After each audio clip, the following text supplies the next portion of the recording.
pledge allegiance to the flag of the United States of America and to the republic for which it stands, one nation, under God, indivisible, with liberty and justice for all.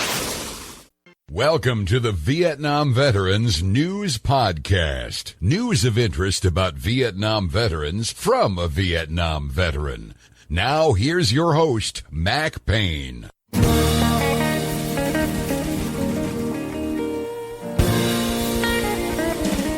This is Mac Payne here with episode 1723 of the Vietnam Veteran News Podcast. News about the Vietnam War and the brave veterans who served there, as told to you by yours truly, along with Dr. Robert M. Rodrigues of not only Duquesne University, but also the University of Pittsburgh. He teaches about the Vietnam War up there at those universities. In this episode, he's going to be talking about probably the darkest episode of the Vietnam War, and that was the massacre at My Lai, not far from Quảng Ngãi City. Dr. Bob is not going to be talking so much about the massacre itself, but he's going to describe the mindset of the men in C Company, 3rd of the 11th Infantry, Americal Division, and what they went through the month before, and maybe shed a little light on why these just regular Americans were able to do such a hideous thing to those 526 Vietnamese civilians who just happened to be living their life there in the villages of My Lai.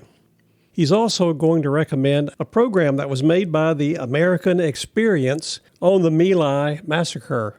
It is an excellent follow-up to what Dr. Bob is going to tell us on this podcast episode.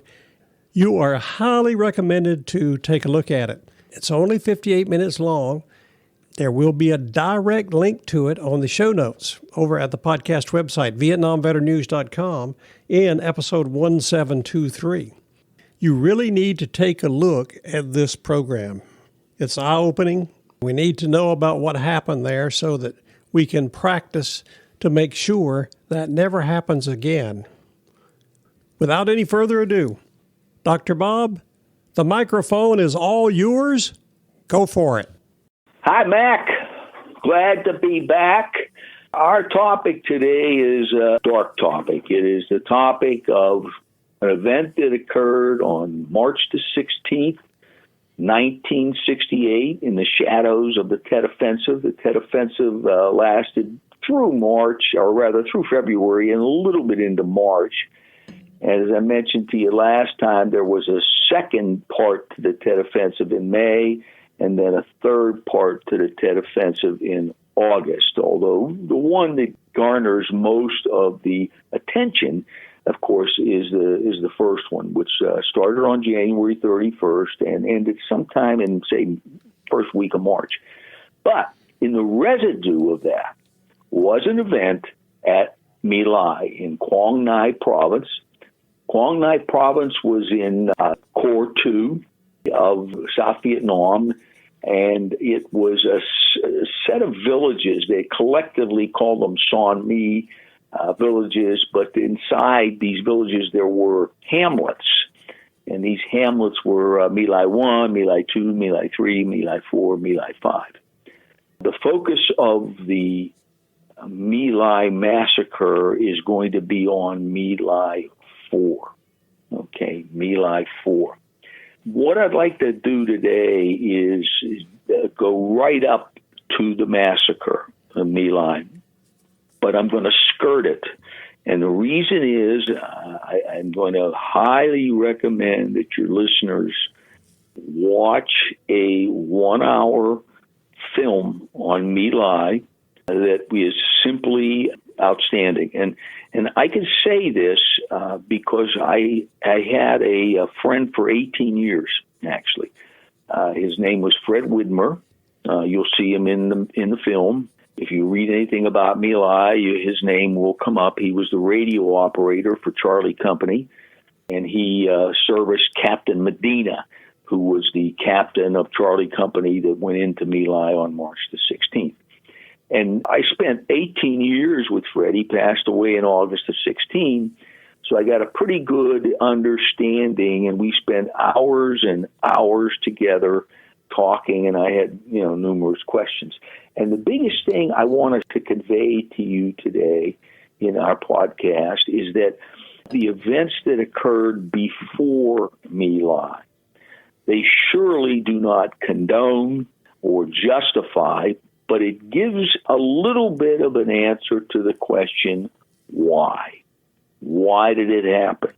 Why did a company of American soldiers, ages roughly 18 to 24, go into a village and kill 526 unarmed Vietnam women, children, and old men?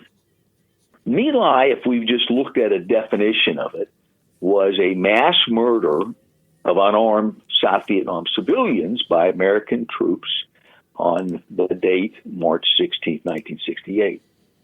These soldiers were basically, as I said, the victims of Charlie Company, 3rd Regiment, 11th Brigade, 23rd Americal Infantry Division.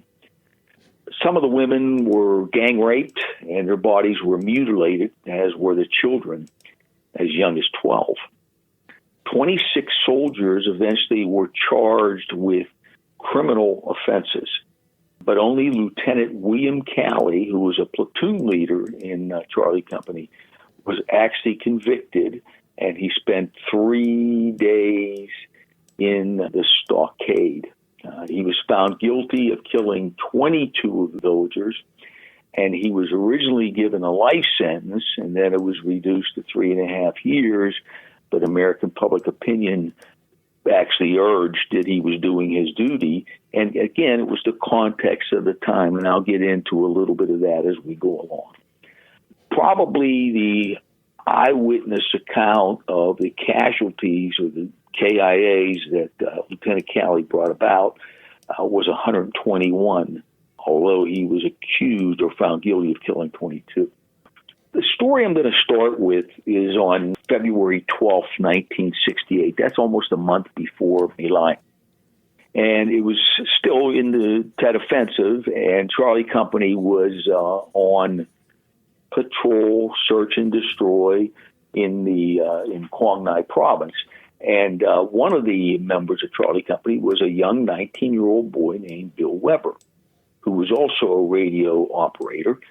And on that mission that day, a sniper shot Bill Weber through the chest, and it went out through his radio on his back, and he died very grievously there in the dirt fields.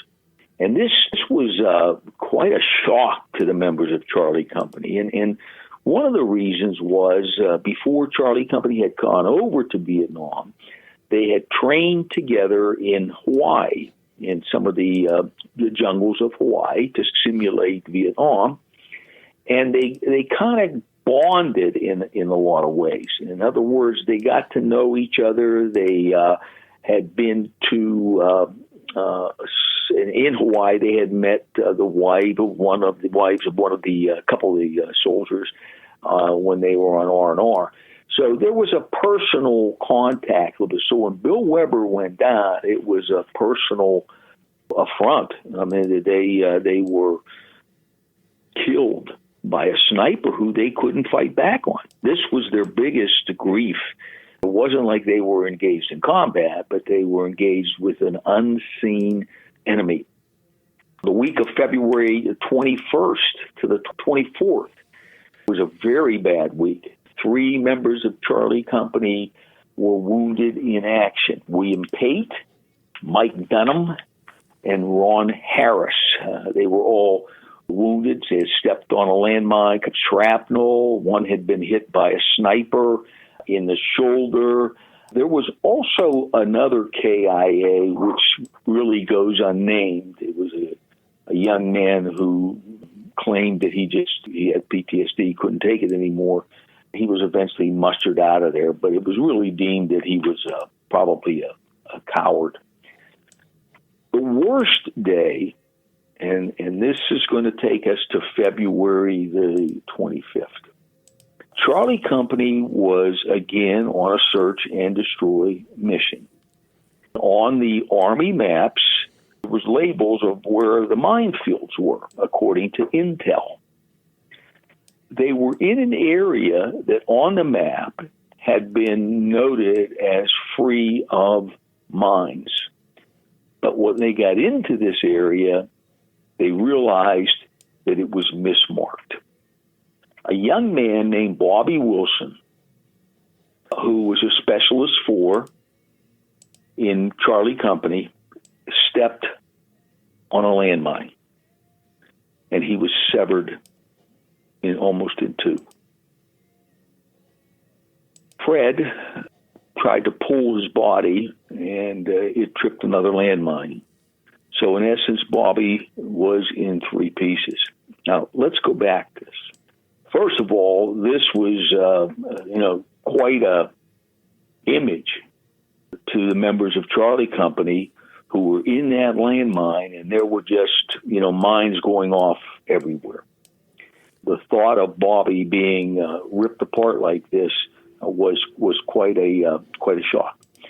Now, the day before, Bobby Wilson had gone to Captain Medina and said, "My brother is also in Vietnam. He's in the Marines.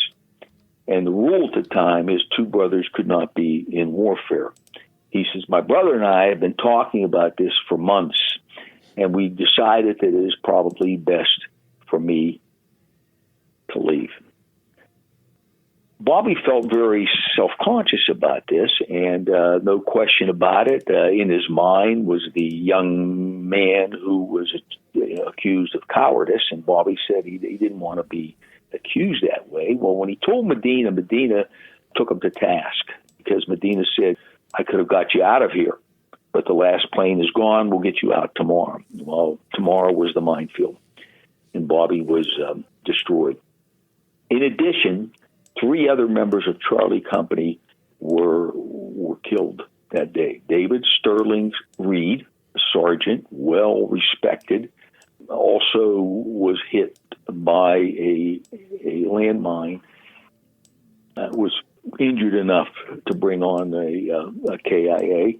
Gustavo Rocher was also stepped on a landmine, and he begged Captain Medina, "Please tell my parents that I was brave," as life, oozed out of his body. And then Donnell Bell, a private, also stepped on a landmine, and both of his legs were blown off, and he just settled into death. There were medics there, and the medics were frantic, and they were trying to help those who were down. In all, there were 4 killed in action and 18 wounded. Okay, this was quite a bad day, for Charlie Company. And when they finally get out of the minefield with all their casualties, the psychological impact that this had on them was deep, very deep. And the reason I talk about the minefield and so on is because prior to Charlie Company going into My Lai, the night before, they were told, "This is your chance to get revenge. This is your chance to go and get revenge for Billy Weber and for Bobby Wilson and Roger and Dave Reed and Donnell Bell." The intel on March 16th, this was a Saturday, and it was supposed to be a market day, where the villagers go to market. And he said they were told that anybody in the village is VC, and your orders are to level it. Now, just as a prelude, and I'll let the film take the rest because it can do one larger, better job than I can. When Charlie Company did settle down into My Lai, air cavalry helicopters. They saw some people running, and they were women. The intel about them all being at market was off by a couple of hours. This was they touched down a little bit before 7:30 in the morning. And then, once the shooting began, it was a rampage. And again, the purpose of this podcast isn't to take you through the events of My Lai. I recommend the film to do that.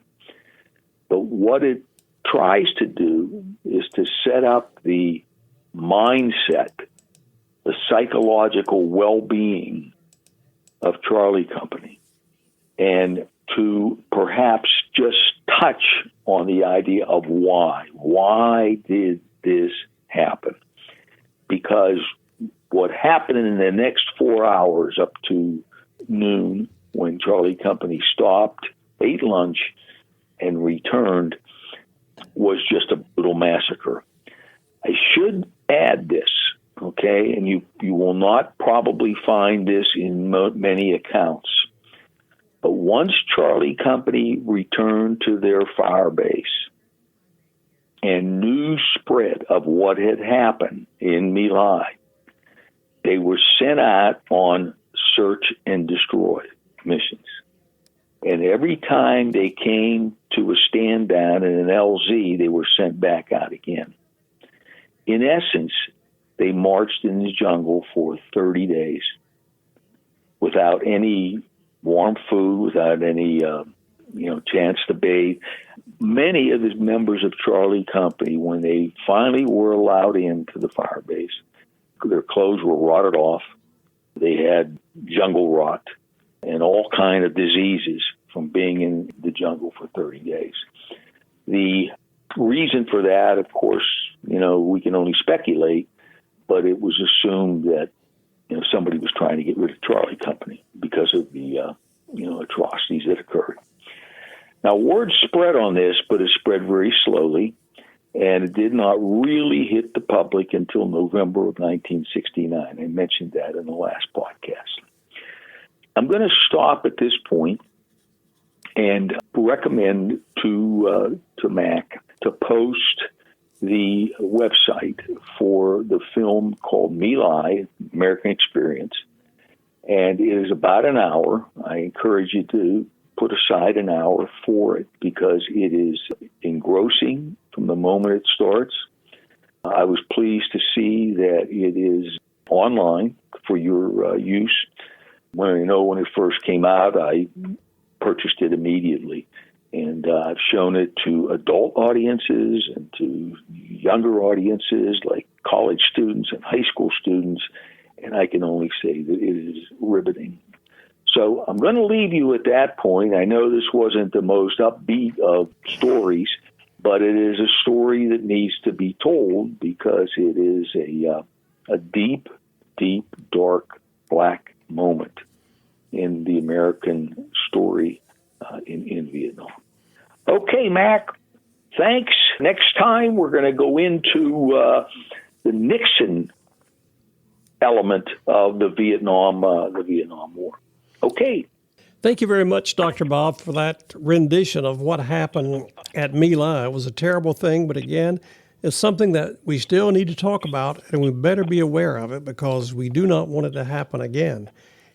I will put the link to that movie on the show notes for this podcast episode. The video you are highly recommended to watch is titled My Lai Massacre, documentary on the My Lai Massacre in the Vietnam War. It was produced by the American Experience and financed by the Alfred P. Sloan Foundation. There will be a link to this video over at the podcast website, VietnamVeteranNews.com, episode 1723. Go there, click on that link, and you will be watching it. I advise you to follow Dr. Bob's advice and put aside 58 minutes of your time to watch this video. It is riveting, and it will shake you to the roots, even though it is something we must all know about. Thank you for listening to Dr. Bob's riveting story about the prelude to the My Lai Massacre. You are cordially invited to listen to the next episode where Dr. Bob will talk about the Nixon years in Vietnam.